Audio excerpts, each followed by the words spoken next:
What is up, Dodgers Nation? D-Mac here, and I've got my friend, Mr. Tim Rogers from Dodgers 2080. It's time for Dodger baseball.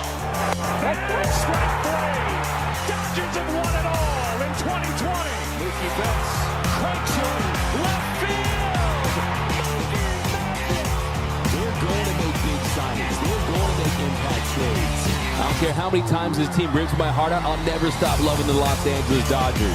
Think blue, bleed blue, and I'm out. If you haven't yet, head over to his channel right now. Subscribe to Dodgers 2880. Also follow him over on Twitter, the prospect guru, Mr. Tim Rogers. Tim, thanks as always for joining us today, my man. It's a pleasure, Doug. Always great to be with you, man. Friday night, talking Dodger baseball. What could be better? Who's got it better than us? Nobody, in the words of Jim Harbaugh. Now, Tim, we just got some news, some big bullpen news today. We talked about it early on Dodgers Dugout Live. Of course, Josh Hader to the Astros. And then later in the evening, we found out that Robert Stevenson, is signing a 3-year deal with the Angels. So the top two relievers are off the board. Hader, of course, a longer track record. He's someone that was looking to become the highest paid reliever of all time. And he does get that in present day value with the deferrals of Edwin Diaz's deal. He's off to Houston. Just first of all, what's your reaction to that move? Because I look at that move, I say Abreu, I see Presley, I see Hader. I think it extends that Astros championship window. I think it's a fit for that team, and it shows you that they want to win some more World Series titles. Yeah, disappointing, but not surprised that the Dodgers wouldn't go to that type of money. I do think the Dodgers really do need a lefty reliever, someone that can do the clutch work in in the 7th, 8th, 9th with the tough hitters. So disappointing. And then the Astros, that bullpen's nasty. That bullpen's nasty. That bullpen, the way they can shorten games, you've got another year of Bregman and Altuve and Verlander. And look, it shows their commitment to going out there and winning. He feels like an Astro. Just want to point that out without getting into the numbers. He looks and he feels like a Houston Astro. And look, you know the Dodgers better than anyone on this planet, Tim. And you know that Andrew Friedman's not going to go out there and give $90+ million to a reliever. I don't think they ever even entertained the idea of going north of $50 million for a reliever. I think the only way they were ever going to get Hader is if he fell into their lap on a short-term high AAV deal, something where he wasn't getting the contract offers that he wanted because of a slower market, and he re-enters the market next year and gets the kind of contract that he wanted. So the point I'm trying to make is don't feel bad, Dodgers fans. It's not like a situation where you missed out because $1 million here, $1 million there. No, I don't think the Dodgers were even close. In my opinion, I don't want a reliever at that price. To me, a reliever is like getting that lime green Lamborghini. Yeah, it's cool for a year, but you're going to get sick of it, right? Exactly. Yeah. I mean, I know that, hey, let's be honest, that happened with Kenley Jansen. 5 years, $80 million, and people were ready to throw him, into the same place that Max Muncy hit his baseball, into the ocean. Fire take. Yeah, absolutely. And now when it comes to Stevenson, he's another name we talked a lot about on today's show earlier as a guy that he gets traded from the Pirates to the Rays. And of course, the Rays do what they do, and they find a way to optimize him and get the very best out of him. They replace that slider with that cutter, gave him 4 miles per hour more of velocity. And he was downright unhittable with that pitch down the stretch. If you look at the whiffs that went up, when you look at the strikeout rate, he was at a higher clip than anyone in the sport down the stretch. For me, we look at the track record of it all, though. I still wouldn't feel comfortable giving him 3 years, right? I think an organization like the Angels that is desperate to do something and add quality to their bullpen, sure, it makes sense for them. But for a team like the Dodgers, they can find the Ryan Brasiers. They can find the Chris Martins of the world that already have a nice collection of talent right now in this bullpen with Evan Phillips and Bruce Dark-Growler. You brought back Joe Kelly. You still have a lot of weapons. JP Fireeisen coming back. Some of these younger players can contribute as well. I am not worried at all. You mentioned a left-handed reliever. I've been talking about Tanner Scott since the middle of last summer. He makes a ton of sense as a lefty. But my question to you, though, is with Ryan Brasier still on the board, would you seriously pursue him if you're the Dodgers, Tim? I would. I was talking about some of this last night. You need to stockpile talent, because one of the things that some of the fans and even some of the other bloggers and podcasters make is they go, oh, the Dodgers are set. They have their bullpen set. They have their position players set. Oh, heck no. We saw what happened last year. Everything fell apart, especially on the pitching side. So why the heck just gather talent? If Brasier is somebody that they feel they can get for a decent price, you got to consider it. The guy was clutch. And regarding Robert Stevenson, I got two words for you, Angels fans.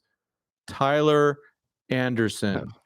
Look what happened to him. You get to a team that doesn't do things correctly. Now, maybe they're going to do things. They got Ron Washington over there.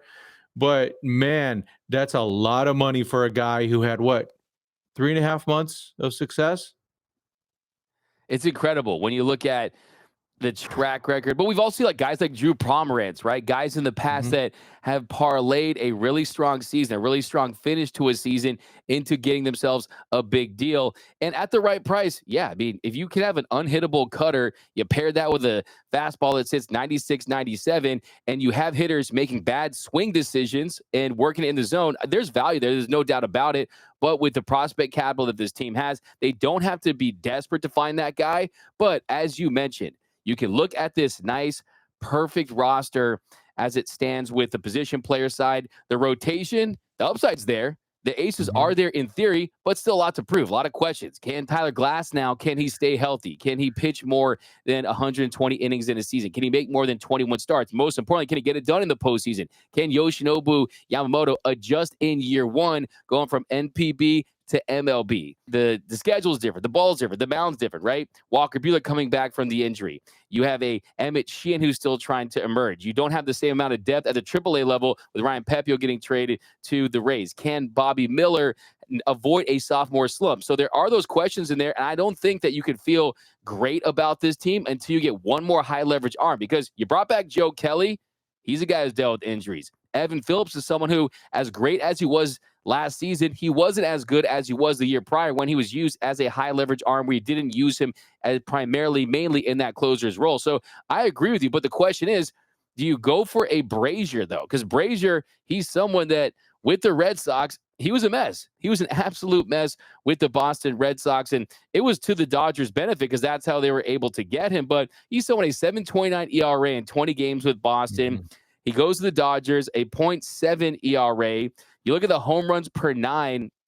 He was the second best in all of baseball with that number down the stretch. I think Ryan Brasier is someone who he sees what this organization was able to do for him. You mentioned a Tyler Anderson. Well, guess what? If Tyler Anderson somehow found his way back on this Dodgers team, you knew he would have picked up where he left off. So maybe he sees the value in that and wants to be a part of this organization. But how do you feel?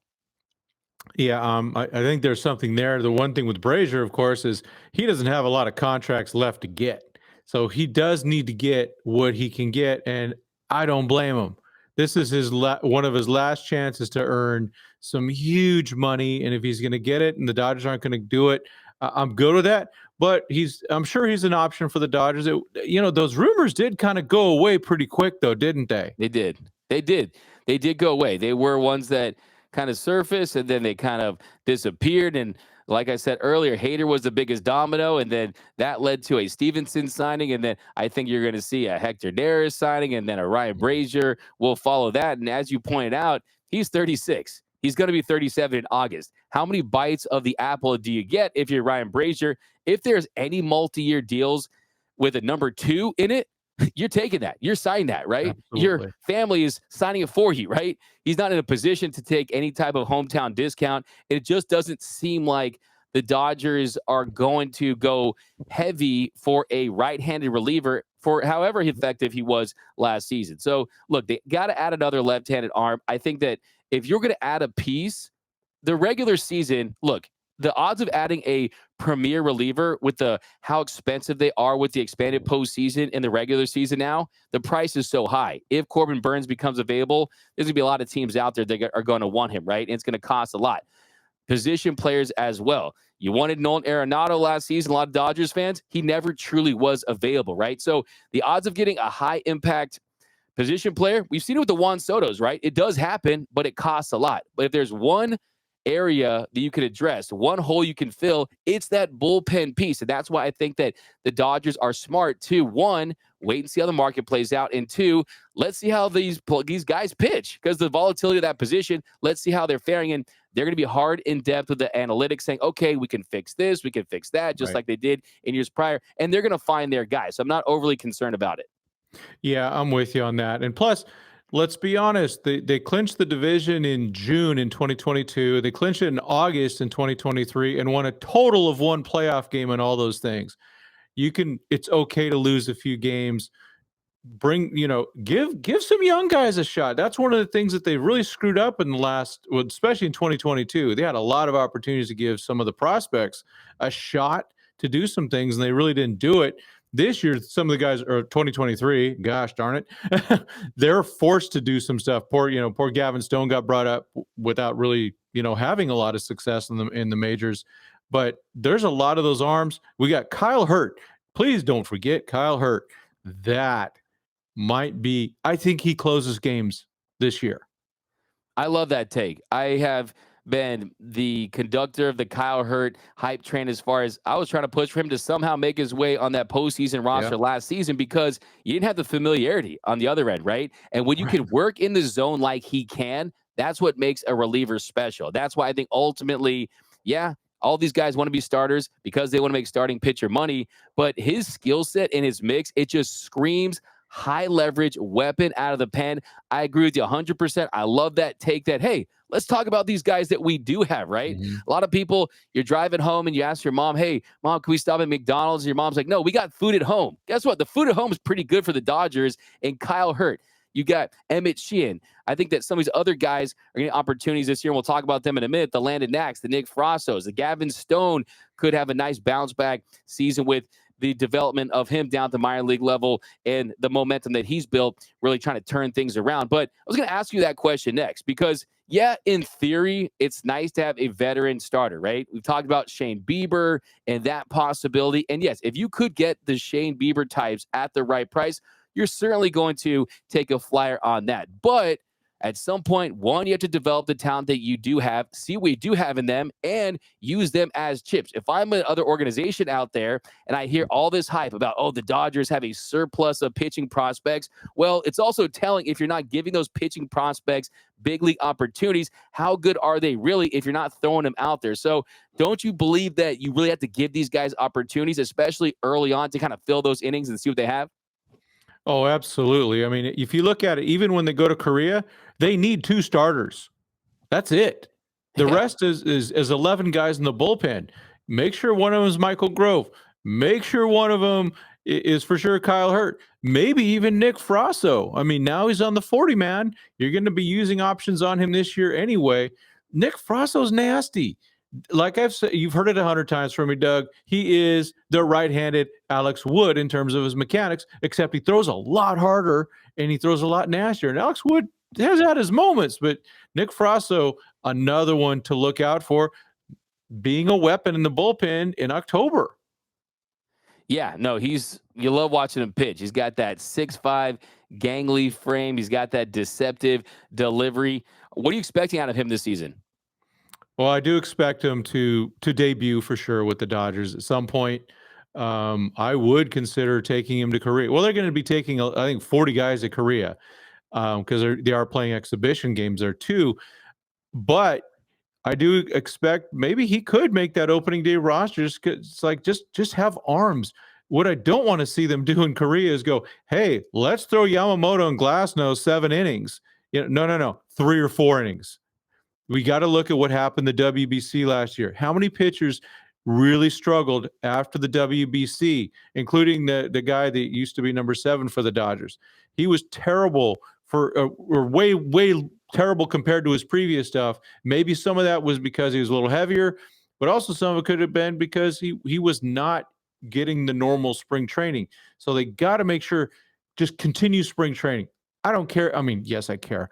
If they lose those 2 games, but don't hurt anybody, that's great. After 2014, Clayton Kershaw and Brian Wilson, after they get off the plane, Kershaw was out. Brian Wilson left his fastball in Australia. And it went down the toilet, but in reverse, right? Yeah, exactly. Reverse, that's right. That's kind of how it went. I need to go to Australia. Just want to see that. Point. It's a fantastic point. So early in the season, it really is a game where, it's going to be a massive event. I was surprised to see the stadium holds around 16,000.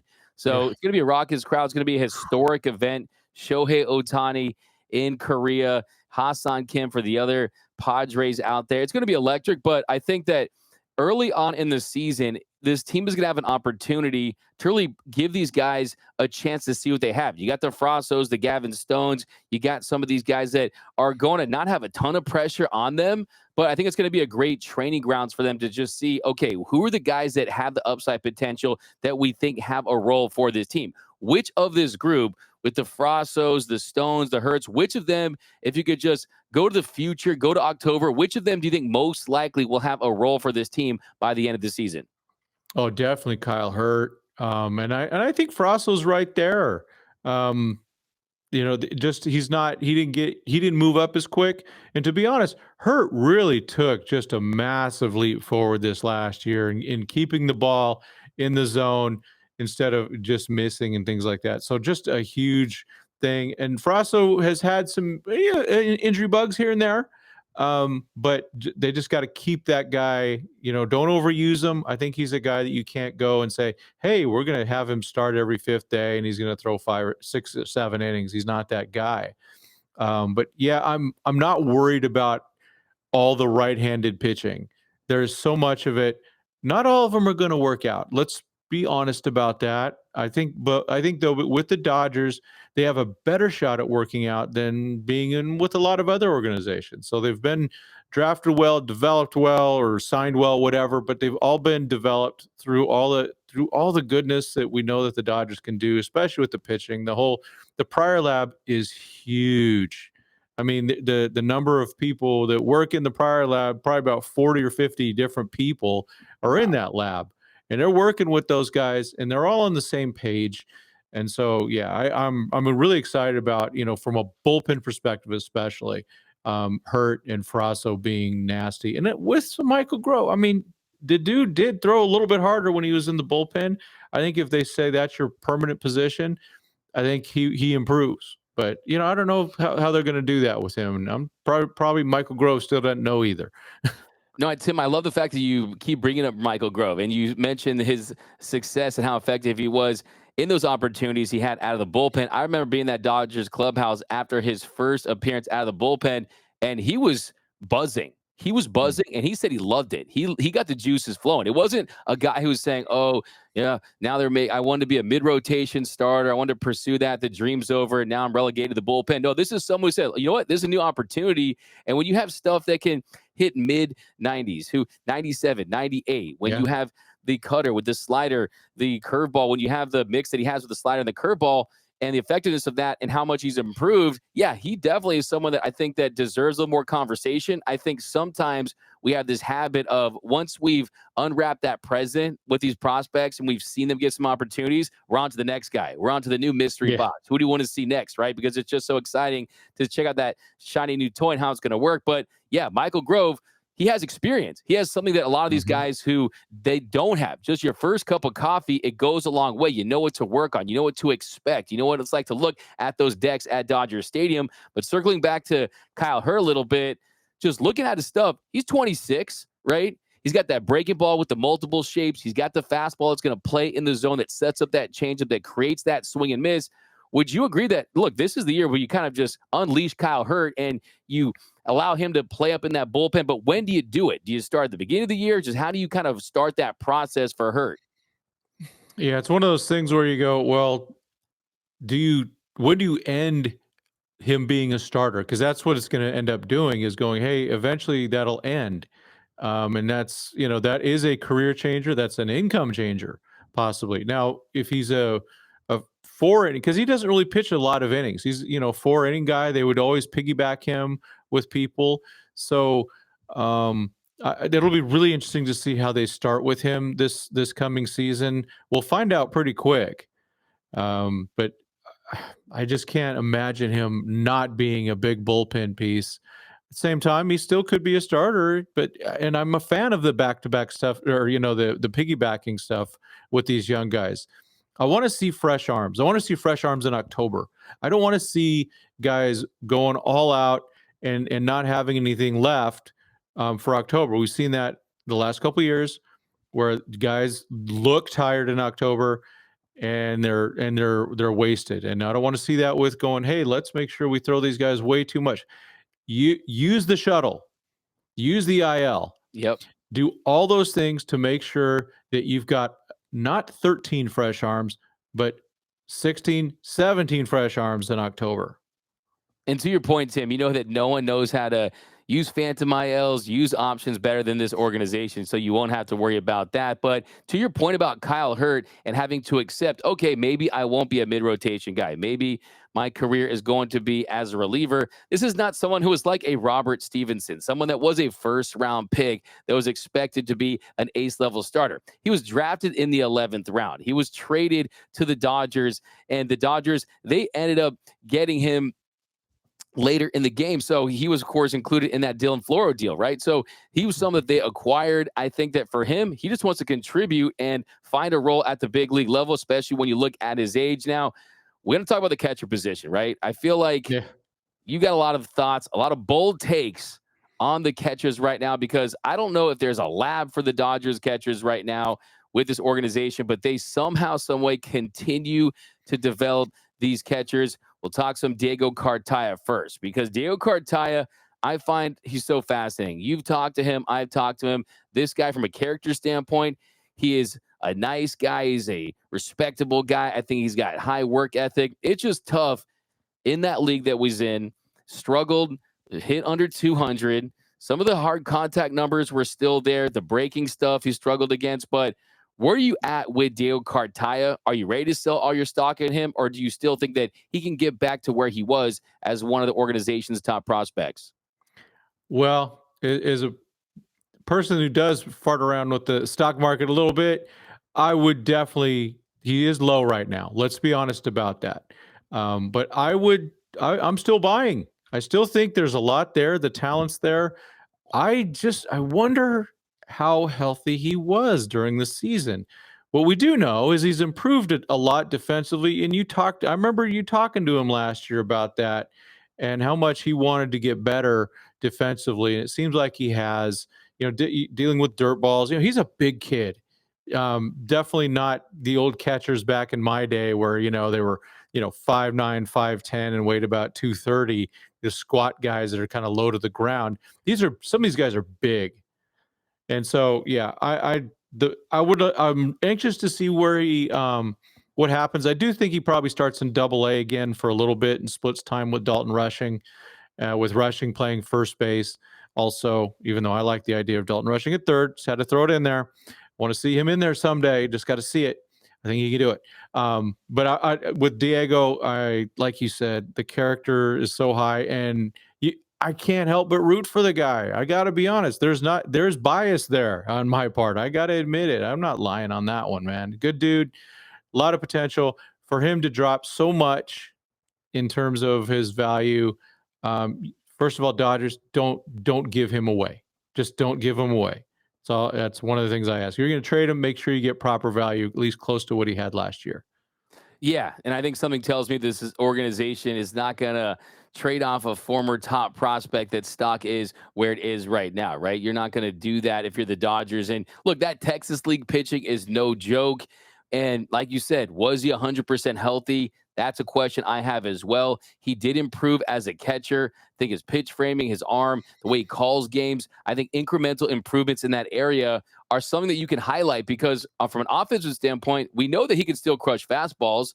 The issue is you want to see a little more bat to ball. You want to see him increase those contact rates a little bit. But what would you say if you had to kind of single out an issue with Diego Cartaya that you want to see him improve upon this upcoming season? What would that be, Tim?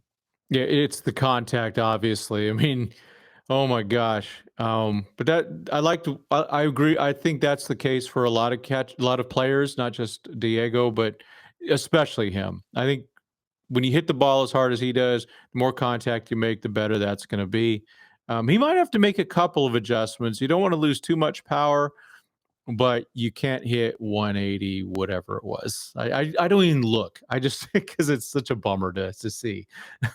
Yeah, no, absolutely. I mean, the power is still there, though. I mean, I think the encouraging thing, the power is still there. But I think that if you're someone out there that thought that he was going to hit for power and give you a high on-base percentage, I don't think that's something that right now feels like it's in the cards for him. But it does feel like he's someone that he's still incredibly young, too. I mean, he's still incredibly young, that he still has a big opportunity to make strides this season. And it really makes you wonder how difficult it was to catch all those pitchers and just continue to really grow as a catcher and as an offensive player with all the pressure that's on him. But there's a lot of catchers that are emerging. And one that you were one of the first people I've ever heard mention this guy. You were in on this guy early, and he's someone who was not included as one of the Dodgers' top 2 with the top 10 for the catching prospects. Talking about Tyrone Lorenzo. Now, he's someone 6'3", 195. He's someone that in the Arizona Complex League in 2022, not a crazy amount of buzz, but in the following season, this guy was making some noise. The exit velocities are high. He's a switch hitter. He slugged .562 at Rancho, hit 24 bombs. Tell me everything about Tyrone Lorenzo, Tim. Well, he is a chef. I do know that. He's heavily, yeah, I learned that from his sponsor. He's heavily into cooking. I call him kind of the baby-faced assassin.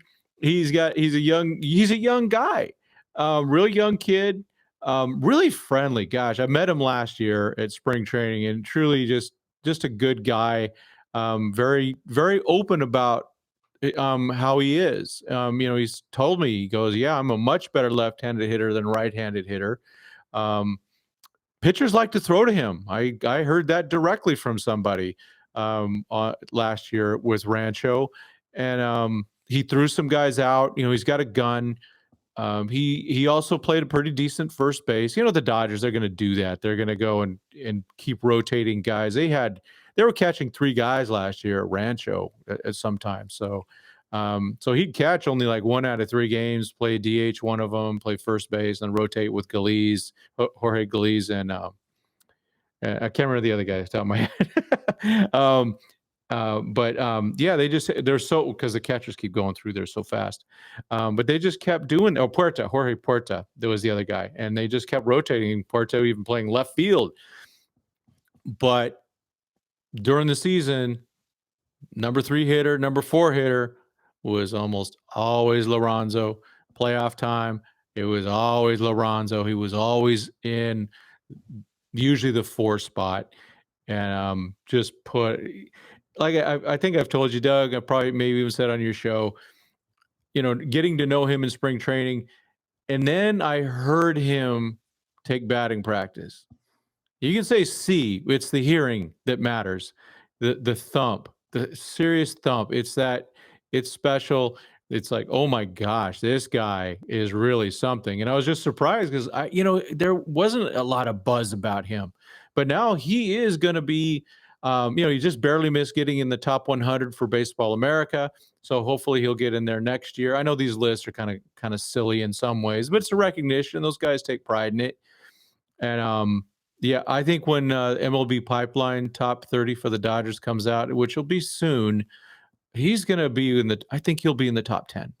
Pretty easy. In the top 10, yeah, because we talked about that a few days ago when MLB Pipeline's prospect list came out for the catchers. You had Dalton rushing at 6. You had Diego Cartaya at 10. Were you surprised that Lorenzo wasn't in the mix, or do you think he's just outside of that? Yeah, I think he was just outside of it. I was just happy to see Diego still in the top 10. That was good. I think that hopefully made him feel pretty good, at least. Just make him believe, right? Yeah, I agree with you. And when you look at the upside, would you say Lorenzo has the highest upside of any catcher in the Dodgers organization? Man, still early.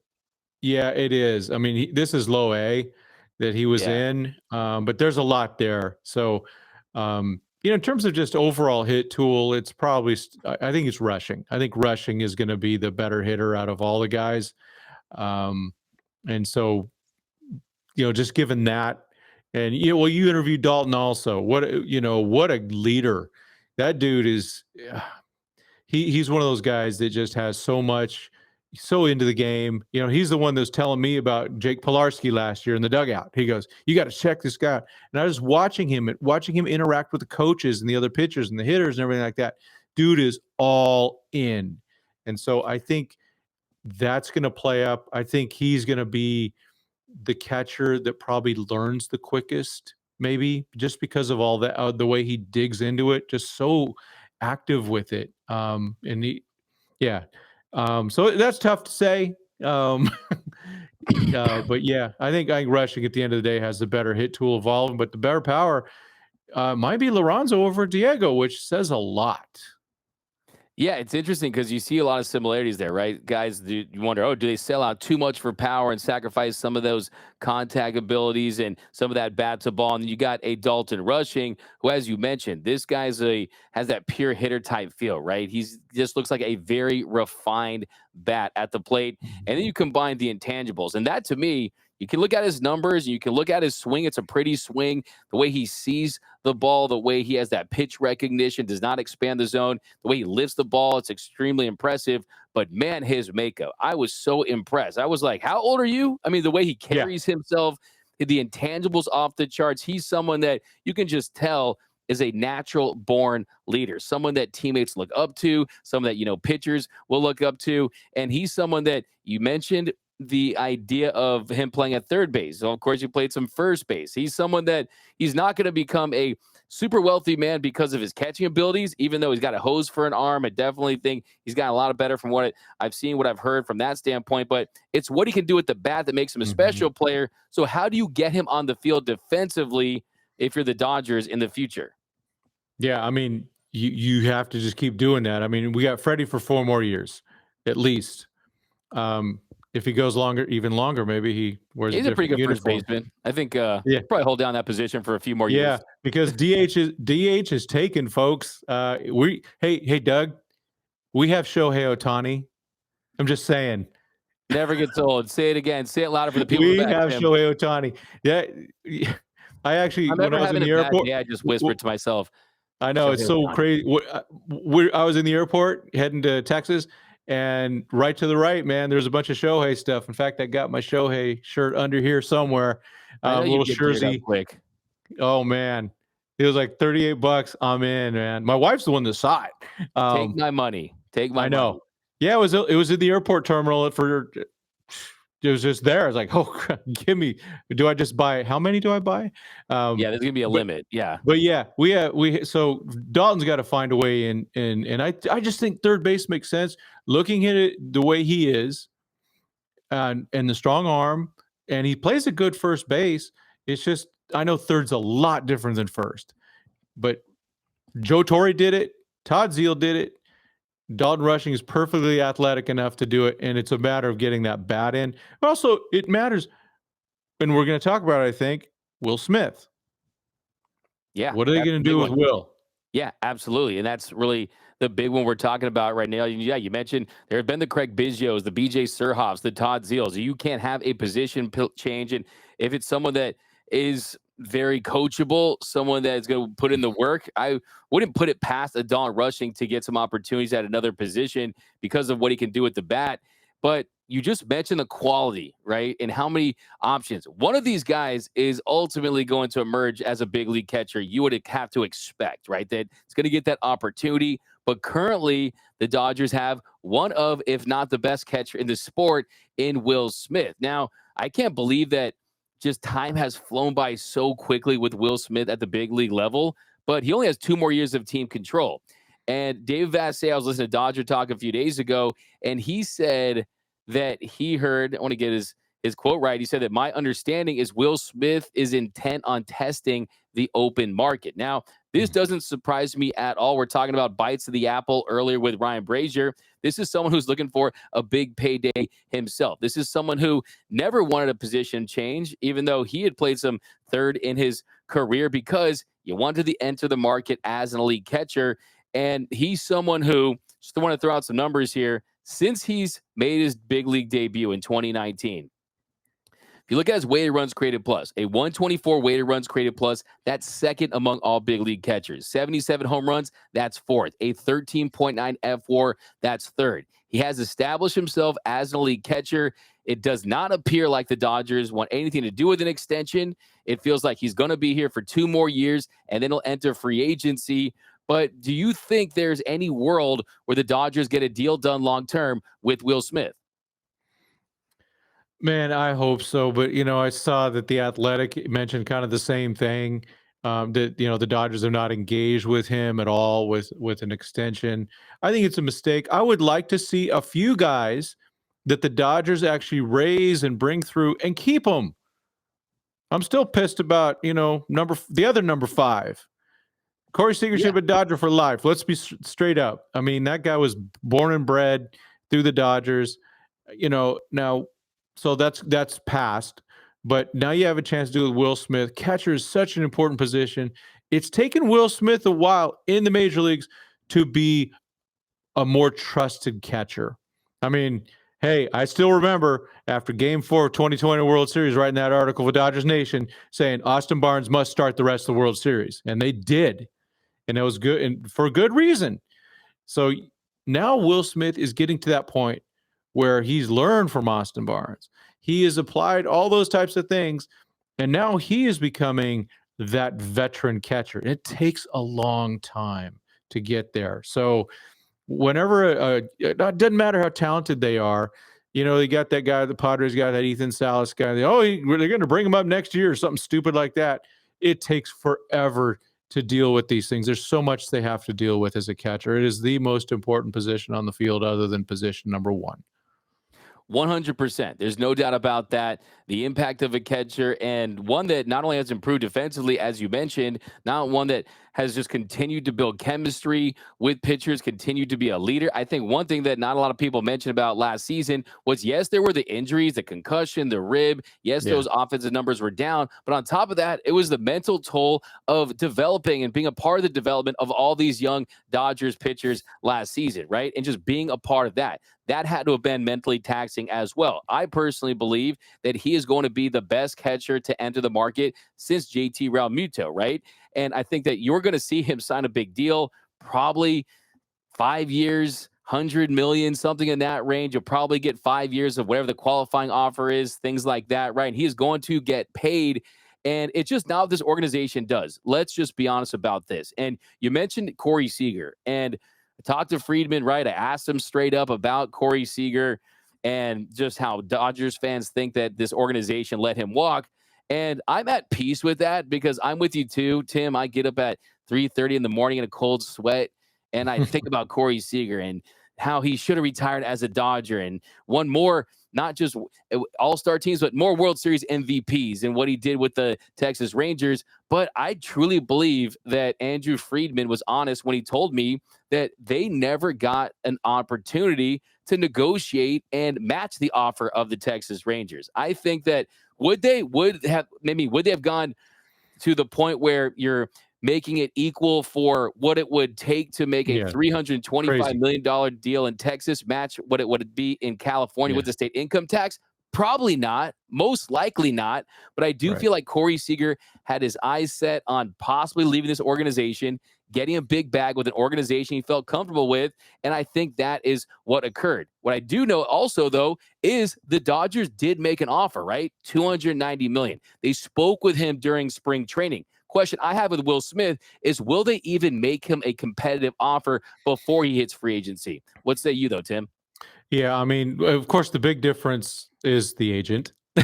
Yeah. Scott Boras. I mean, Scott's his goal is to get those guys the most. Good for him. He's the best at what he does. We should all be that good at our jobs. I don't know CAA this offseason, though. There's Bolello. I know. It's classic. You got Ohtani. They signed record deals. Yeah, he because that talent is it's thin. It's not Bryce Harper. It's not Corey Seager types. But with Will Smith, do you remember who? I can't remember who his agent is. That's a good question. I'm not really sure who he's represented by. I could try look it up though. But obviously that's always a factor, right? Is he? I'm pretty sure he's an Apex baseball dude, right? Yeah, I don't even remember. I think he's an Apex guy. Yeah, and Will Smith does remind me quite a bit of Corey Seager. He's a Louisville, Kentucky guy, and he's a mellow guy. So kind of got that Midwest feel. Corey's was Southern guy, and maybe he does want something different. But hey, get the bag all you can. I'm all for guys getting all the money they can get. I just hope the Dodgers want to play into it and give it at least a shot. But I think when he hits free agency, isn't he 30 years old or pretty close to it? So absolutely. So when he hits free agency, he is going to, so next year he turns 30 in his final year of team control, and then his age 26 season, he'll be 31, right? So, Ouch. yeah, I mean, all signs point to the Dodgers not only letting him walk, but probably not getting anywhere close to an offer that would keep him in Dodger blue. So it's the harsh reality Mhm. that most likely you're getting 2 years of Will Smith left. And the good thing is you have a lot of premium catchers prospects coming up the pipeline that are going to be able to take on that role. But I do think that we've almost taken Will Smith for granted. I mean, with all the star Yeah. power that this organization has with the Mookies and the Freddies. And I think a lot of that has to do with Will Smith's personality, right? He doesn't have the biggest personality. He doesn't have the biggest star power. He's kind of overshadowed by a lot of these guys. But the stability and just having a catcher that can rake like that, hits the ball hard, I think we're going to get a really, really big season out of Will Smith in 2024. Yeah, I do too. And I do think, and I've said it on my show, that the best window to sign him is now. And you go give him that 5-year contract now, maybe 6.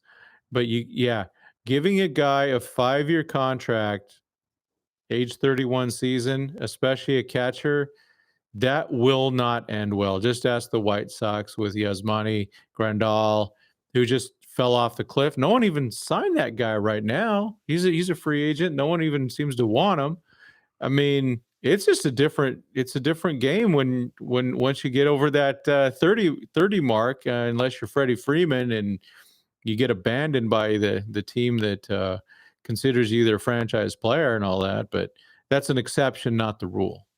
Yeah, and that's why the Dodgers are in a great position to get maximum production out of him, right? Because they Mhm. know that he is on a path to get a big payday. I think the one comp you could throw out is Sean Murphy, right? Sean Murphy, of course, he was in Oakland. He gets traded to the Braves. The Braves do what they do. They sign him to a 6-year, $73 million extension, and they had very similar production in their early years. And then, of course, you can talk about the Buster Posey, that insane 9-year, $167 million extension. And you got the McCanns, the um, the Marns out there, the Weeders. I mean, there's catchers out there, but for the most part, yeah, it does feel like he's someone that ideally, yeah, buy out those 2 arbitration years, get $100 million deal done, get something maybe in the 80 to $100 million range, and you would feel good about that. But just in my heart of hearts, it doesn't feel like something that this organization is committed to doing. Because look, after this offseason, we've seen what their plan is, right? Mhm. You're very selective. You're incredibly selective with your big contracts. Look at the kind of names they've given big deals to. Yeah. Freddie Freeman, Mookie Betts. These are guys that sell jerseys, that are on Hall of Fame trajectories. Then there's that guy, Shohei, the guy, what's the jersey you bought at the airport? So I think at number 17, possibly. Shohei That Ohtani, guy. right? Yeah, Those that guy. types of players, right? Look at those players. And then if they got to spend big, it's like, okay, the best Japanese pitching prospect that we've seen in a long time, they are getting as a free agent at age 25. So usually when you see them spend big, it's because of special circumstances, either special players, special ages, right?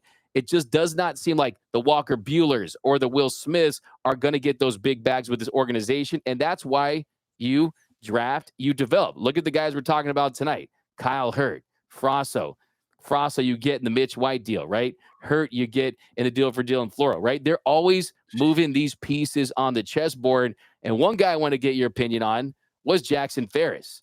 And I want to get your thoughts on that Michael Busch trade, because I think the initial reaction from a lot of Dodgers fans out there was like, wait a second, we traded away Michael Busch, one of our best prospects, and we didn't get a Clase or a Bieber or a Cease or some of these big names we heard early on. But no, you replenish the farm system with a left-handed pitcher with a lot of upside. What can you tell me about Jackson Ferris, Tim? Yeah, the more I look at it, the more I'm going, the Dodgers might have done it again. And where all of a sudden no one's going to want to trade with the Dodgers again because they keep taking your better players, even though I think Michael Busch is going to have a really nice career over in Chicago. I'm excited for him getting that shot. He's probably going to hit 280 to 300, hit 20 to 30 bombs, and hold down first base, which wasn't open to him. That is his best position. Good for him. Jackson Ferris. Just looking at him like, oh my gosh, what he's already in the top 10 for the left-handed pitchers. For MLB Pipeline, he was ranked number 7. and you just watch him, the highlights. I can't remember who. Gosh, I even tweeted out who he reminded me of with his McKain. Oh, Rich Hill, the way he follows through and stuff like that. It was like, whoa, this is Dick Mountain, man. And he was wearing number 44. That was one of the best parts about it. Awesome. Yeah, go find those highlights, folks. But just, guy with the legit curveball. Now all of a sudden, okay, we got the million right-handed pitchers, but now the left-handers. We got Justin Robleski, Maddox Bruns, and now we've got Jackson Ferris. Watch out, folks. The next few years are going to be super exciting. I don't think I get to see Ferris, though, at Rancho this year. It looks like he's going to be up at Great Lakes. But dang, I'm so excited to have another lefty like that. I know it doesn't really matter with starters. And Ronan Kopp, too. Geez, what am I saying? I forgot the big guy. So you've got 4 guys that are going to either be in high A, or actually all of them. Oh my gosh, a lot of them are going to be at double A, with just Jackson Ferris down at single A. And remember last year how good that Tulsa rotation was? Historic. Oh my gosh. I mean, Ken Rosenthal was doing a thing on fair territory, wherever he calls it, on double A guys with the Dodgers. Just wait, folks, because They were nasty. And Yeah, as and far as what were you saying, Tim? yeah, these guys are also going to be nasty too. I mean, they're Bruns and Kopp, they're getting close to 100. Ferris, it seems like he's 95. There's probably more there. Robleski's, that was his first full year after Tommy John. Robleski's probably going to be the first one to make the majors out of all those guys, in my opinion. He's older, gone through all that stuff, but oh man, it's a beautiful sight to have all of a sudden a big group of lefties now. Yeah, and that's really something that I think was a point of emphasis, right, for this organization is you had the surplus of pitching, but you were a little right-handed heavy, right? Now you add some more lefties, some more quality lefties with upside. And as far as the mindset and the approach of Andrew Friedman and what they were looking to accomplish in this deal, the first thing that struck me was, okay, this screams 4D chess. This screams like a move where Andrew Friedman is saying, look, you got to give the draft picks for the Shohei Ohtani signing, right? The system is designed for you not to have an elite farm system. Well, guess what? You had some roster crunch issues, right? You don't got to keep these guys on the 40-man roster. You can let them cook down there and develop. And then, yeah, ideally, they come up and they become big key contributors, or you use them as trade chips like we saw with Josiah Gray, like we saw with Jeter Downs. I mean, to me, the formula is clear what they're trying to do. But what do you think was the main goal for this organization with going for the prospects, the replenishing, versus going some big league ready impact talent? Yeah, well, it's definitely the high upside, high risk, high reward guys. I mean, the outfield with Rancho to start next year could be Kendall George with his 90 grade speed, Zaire Hope, who also might have 90 grade speed, and Josue DePaula. So if that's the case, get out to Rancho. That's gonna be exciting. So Hope, I think he what did he have, like a $400,000 bonus as an 11th rounder? It was something really high. He's super athletic. Yeah, and to go, maybe I think if they could have gotten an impact player, a real, let's say a Corbin Burns, Dylan Cease, or something like that with Michael Busch involved, maybe they would have done that instead. But maybe it just wasn't there, because it just seems like Cease isn't going anywhere yet. I keep saying Burns isn't going anywhere yet, it sounds like. So it's like, let's just get this other talent, because guess what? They can still flip that talent later. I mean, if those guys I'm going to pick on them a little bit and call them trade bait all of a sudden. But what if they all of a sudden become top 100 prospects? Now they're in the top 100, and there's someone that everyone's clamoring for. All of a sudden, those are used to get Corbin Burns or someone like that. So, man, they just keep stockpiling.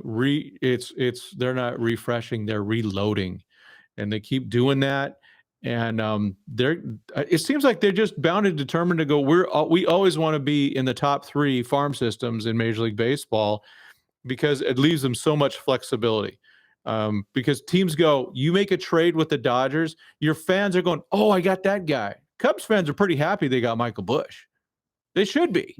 Yeah, absolutely. And with Michael Busch has success there, that's another feather in the cap of this Dodgers farm system and their development. I remember talking to Michael Busch, and he was telling me how they just tell them, hey, this is a position where you want to be ready, right? You're almost having an audition for all 29 other teams out there. And there is this communication, and it's not like they're withholding information from these players. I think there's a very positive vibe within this organization where, look, we know you might not finish your career here, because the reality is there's so much talent at so many positions that odds are you're probably going to get blocked, right? So might as well make the most of this development. So when you do get traded to a team, you hit the ground running, you have early success, you're able to make more money in the early years once you hit arbitration, once you hit that free agency down the line, and you really springboard and fast track your way to being a big leaguer. And I know that it hurts when Yordan Alvarez has success, but the reality is the Dodgers never saw him play, right? Yeah. Every now and then you're going to miss on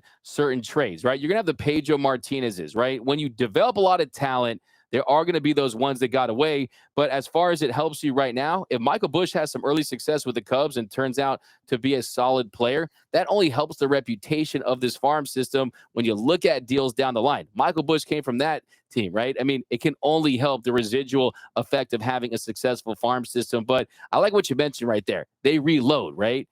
They don't start from zero. It's a thing. It's a wheel that just keeps on turning for this team, and that's why they're able to have success. I also like what you point out there about Dylan Cease and Corbin Burns. There was some talk, I think it was Ken Rosenthal that reported it, that the Dodgers were potentially looking to deal for Dylan Cease to make some moves for other prospects. Can you imagine, Tim, the reaction from Dodgers fans if they traded for Cease and flipped him for some high-level prospects? That would get quite a reaction. But you've also heard out there that there's really nothing happening with Cease because the asking price is so sky high that there's not even current negotiations. And look, what we know about this team is it's Andrew Fleeceman, right? He is going to make deals on his time with his players. He's not going to be desperate ever. And that's why you really have to thank this organization for going out there and signing Yamamoto and trading for Glasnow when they did.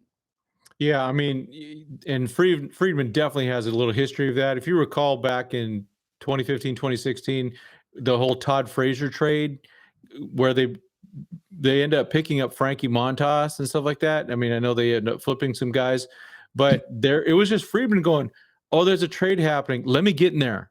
Let me help close it, which is probably what he's going to do with the Orioles, is going to go, hey, I'm going to take someone from the Orioles that they don't hold as in high regard, but we do. So and I think it would have been freaking hilarious. I mean, when I saw that, I mean, like all of us, my jaw just kind of dropped. It's Friedman, man. They operate at a much higher level than so many different teams. And you brought it up. You know, they're looking for the talent. We just to compare to my Padres down here with my favorite GM, AJ Preller, who keeps just going, I'm playing fantasy baseball. I'm going to plug in guys, versus Andrew Friedman, who goes, 5 years ago, they started scouting Yamamoto. And probably 5 years ago, they started scouting Roki Sasaki. And 10 years ago was Shohei Ohtani. They've had a plan. They had a plan for Mookie Betts. Freeman fell in their lap, but it's like, well, shoot, of course you take Freddie Freeman. You do whatever you can to make that happen. So they do have these plans in place. And the whole Will Smith thing you talked about, they have a plan in place if for some reason he doesn't come back on their numbers. They have a number, I'm sure, in their head that they go, we want Will Smith back at this number. If it's not that number, we're going to let him go because we have a plan. They have plans in place for everyone. Who knows? Maybe they already have a plan in place to get Adley Rutschman in 2 years. I'm just throwing that out there. We know the Orioles are cheap. Who knows? So Friedman has plans. He got these eyes on his things, kind of like Jerry West having his eyes on Shaquille O'Neal way back in high school with that whole plan of getting him to the Lakers. Same thing. I like it. Yep. And he was able to get him when he get the big diesel, right? Bring him to LA. Yeah, I mean, they used to say about Jerry West could spot talent out of the window of a moving train. And I think you could say the same thing about Andrew Friedman. And you compare that to AJ Preller. Preller's always very impulsive in the moment, right? Hmm. Oh, there's an all-star available. I want to get that all-star. There's a brand name available. Hey, I want to trade a player for what he did in the past because I think he can still be that player, right? That's the AJ Preller. AJ Preller is the kind of guy who drives home from Gamblers Anonymous and then he spots a casino and it's like, I'm gonna go into that casino and just play one round, just one hand, right? Yeah. Whereas Andrew Friedman, he's patient, he's disciplined, he Mhm. thinks 10 moves ahead, and that's why this organization has pulled off the best offseason really in the history of the sport. And I don't think they're done yet. But before we get out of here, Tim, I was gonna ask this question. Mhm. What is your hottest Dodgers prospect take right now? Whew. That is a tough one because there's so many guys to talk about. Um, I'm gonna go with Lorenzo, like we spoke about, and I think he becomes a top 10 overall prospect within 2 years.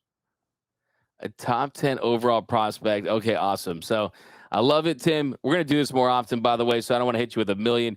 I like because we got to do our hidden gems. We'll do another series when that top 30 list comes out for MLB Pipeline. Can't We wait. definitely love having you on the show. The fans love to have you on the show. And by the way, if you're not subscribed to Mr. Tim Rogers' YouTube channel, go over there, Dodgers 2080. Also, head over to Twitter, where the artist formerly known as Twitter, the X. Go follow him on X and also follow him on Instagram. Of course, you see him at spring training taking great pictures of your Los Angeles Dodgers. But Tim, we thank you as always for joining us here on Dodgers Dugout, and have a nice weekend, my man. Thank you so much again, Doug. Appreciate being on your show.